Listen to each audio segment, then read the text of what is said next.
હોળી ધૂળેટીમાં અવનવા કેમિકલયુક્ત રંગોથી રમવું મોંઘું ના પડે અને ત્વચાને કંઈ નુકસાન ન થાય તેની કાળજી લેવી જોઈએ.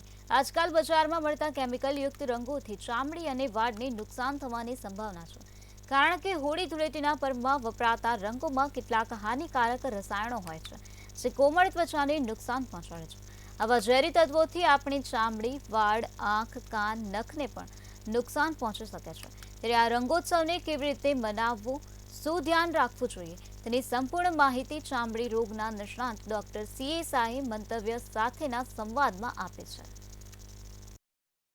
આખી વયના કપડાં હોય કે જેથી આપણે તાપથી પણ બચી શકાય અને કેમિકલથી એ બચવું પડે. એ બંનેથી બચવું હોય તો આખી વયના કપડાં પહેરવા જોઈએ.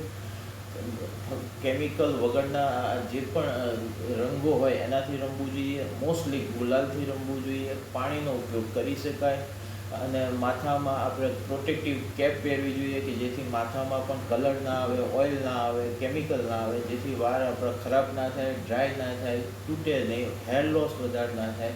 અને સ્કિનથીમાં આપણે બચવું હોય તો આખી વયના કપડાં પહેરાવે એટલે કલર આપણા શરીર પર ના આવે, ફક્ત મોં પર આવે, એ પણ કેમિકલ વગરનું આવે, ગુલાલ આવે. અને એ લગાડ્યા પછી સાદા પાણીથી મોં ધોવાનું, સાબુનો પણ ઉપયોગ નહીં કરવાનો, કારણ કે સાબુથી ઉપયોગ કરે તો પણ સ્કિન પછી ડ્રાય થતી હોય છે.